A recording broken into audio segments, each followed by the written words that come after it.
அனைவருக்கும் வணக்கம். அஸ்ஸலாமு அலைக்கும். இலங்கை அதிபர் சேவை பரீட்சைக்கு ஸ்ரீலங்கா பிரின்சிபல் சர்வீஸ் எக்ஸாம் மிகவும் அர்ப்பணிப்புடன் தயாராகிக் கொண்டிருக்கும் அனைத்து ஆசிரியர்களுக்கும், கல்வித்துறை சார்ந்த அதிகாரிகளுக்கும் எனது மனமார்ந்த வாழ்த்துகள். ஒரு பாடசாலையை வழிநடத்தும் அதிபருக்கு நாட்டுடைய நிர்வாக கட்டமைப்பு மற்றும் அரசியலமைப்பு பற்றிய அறிவு மிக முக்கியமானது.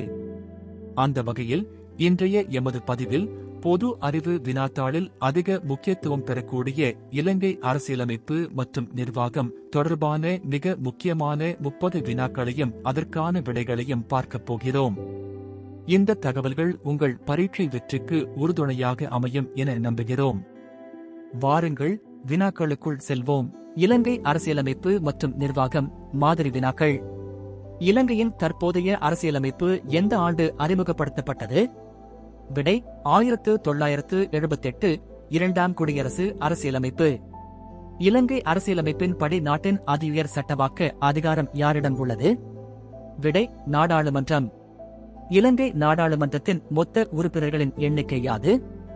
விடை 225 உறுப்பினர்கள். மாகாண சபைகளை அறிமுகப்படுத்திய அரசியலமைப்பு திருத்தம் எது? விடை 13வது திருத்தம் 1987. இலங்கையின் நிறைவேற்று அதிகாரம் கொண்ட ஜனாதிபதியின் பதவிக்காலம் எத்தனை ஆண்டுகள்? விடை 5 ஆண்டுகள். அரசியலமைப்பின் எந்த அத்தியாயம் அடிப்படை உரிமைகள் ஃபண்டமெண்டல் ரைட்ஸ் பற்றி விவரிக்கிறது? விடை 3ஆம் அத்தியாயம். இலங்கையின் தற்போதைய அரசியலமைப்பு எத்தனை திருத்தங்களை இதுவரை சந்தித்துள்ளது? விடை 21 திருத்தங்கள். 22வது திருத்தம் தொடர்பான நகர்வுகள் கவனிக்கத்தக்கவை. ஒரு வேட்பாளர் ஜனாதிபதி தேர்தலில் போட்டியிடுவதற்கான குறைந்தபட்ச வயது என்ன? விடை 35 வயது. இலங்கையின் நீதித்துறையின் அதியுயர் நீதிமன்றம் எது? விடை உயர் நீதிமன்றம், சுப்ரீம் கோர்ட். நாடாளுமன்ற கூட்டங்களை நடத்துவதற்கும் ஒழுங்குபடுத்துவதற்கும் பொறுப்பானவர் யார்? விடை சபாநாயகர், ஸ்பீக்கர். இலங்கையில் வாக்களிக்கும் உரிமை, சர்வஜன வாக்குரிமை எந்த ஆண்டு அறிமுகப்படுத்தப்பட்டது? விடை 1931 டொனமூர் சீர்திருத்தம். அரசியலமைப்பு சபையின் கான்ஸ்டிடியூஷனல் கவுன்சில் மொத்த உறுப்பினர்களின் எண்ணிக்கை எவ்வளவு? விடை 10 உறுப்பினர்கள். இலங்கையில் உள்ள மாகாணங்களின் எண்ணிக்கை எத்தனை? விடை 9 மாகாணங்கள். மாவட்ட மட்டத்தில் நிர்வாக பிரிவின் தலைவராக செயற்படுபவர் யார்? விடை மாவட்ட செயலாளர், அரசாங்க அதிபர்.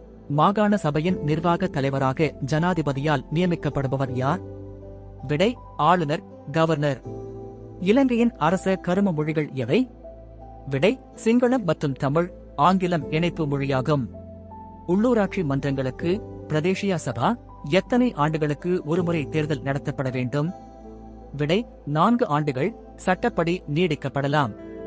நாடாளுமன்றத்தின் கோரம் எனப்படும் குறைந்தபட்ச உறுப்பினர் வருகை எவ்வளவு? விடை 20 உறுப்பினர்கள்.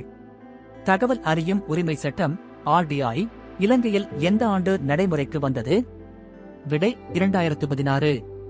பொதுச் சேவை ஆணையத்தின் பப்ளிக் சர்வீஸ் கமிஷன் முக்கிய பணி யாது? விடை அரச அதிகாரிகளின் நியமனம், இடமாற்றம் மற்றும் ஒழுக்காற்று நடவடிக்கைகளை கவனித்தல். தேசிய கொடி, தேசிய கீதம் பற்றிய விவரங்கள் அரசியலமைப்பின் எத்தனையாவது உறுப்புரையில் கூறப்பட்டுள்ளன? விடை 7 மற்றும் 18வது உறுப்புரைகள். இலங்கையின் முதலாவது நிறைவேற்று அதிகாரம் கொண்ட ஜனாதிபதி யார்? விடை ஜெயவர்தன. அமைச்சரவையின் தலைவர் யார்? விடை ஜனாதிபதி. மாகாண கல்வி பணிப்பாளர் எவருடைய நிர்வாக கட்டுப்பாட்டின் கீழ் வருவார்? விடை மாகாண சபையின் கீழ் மாகாண கல்வி செயலாளர். நாடாளுமன்றத்தில் நிதி தொடர்பான அதிகாரங்கள் யாரிடம் உள்ளன? விடை நாடாளுமன்றத்திடம் மட்டுமே, பொருளாதார குழுக்கள் மற்றும் அமைச்சரவை ஊடாக. இலங்கையில் உள்ள மாவட்டங்களின் எண்ணிக்கை யாது? விடை 25 மாவட்டங்கள். உயர் நீதிமன்ற நீதியரசர்களை நியமிப்பவர் யார்? விடை ஜனாதிபதி, அரசியலமைப்பு சபையின் பரிந்துரைப்படி. தேர்தல் ஆணையத்தின் முக்கிய பொறுப்பு யாது? விடை சுதந்திரமான மற்றும் நியாயமான தேர்தல்களை நடத்துதல். இலங்கை அரசியலமைப்பின் படி மதம் தொடர்பாக வழங்கப்பட்டுள்ள அந்தஸ்து என்ன? விடை பௌத்த மதத்திற்கு முதன்மை இடம் வழங்கப்பட்டுள்ளது. அதேவேளை ஏனைய மத உரிமைகளும் உறுதிப்படுத்தப்பட்டுள்ளன. நிறைவேற்று அதிகாரத்திற்கும் சட்டவாக்கத் துறைக்கும் இடையில் பாலமாக செயற்படுபவர் யார்? விடை பிரதமர், பிரைம் மினிஸ்டர்.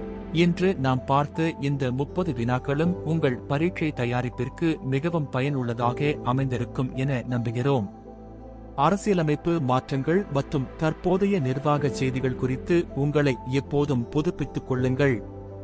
இந்த காணொளி உங்களுக்கு பிடித்திருந்தால் லைக் செய்யுங்கள், உங்கள் சக நண்பர்களுக்கும் இதை பகிருங்கள். எமது அடுத்தடுத்த பதிவுகளை தவறாமல் பார்க்க எமது சேனலை சப்ஸ்கிரைப் செய்து பெல் ஐகானையும் அழுத்தி வைத்துக் கொள்ளுங்கள். உங்கள் பரீட்சையில் வெற்றி பெற மீண்டும் ஒருமுறை வாழ்த்துகள். நன்றி, வணக்கம்.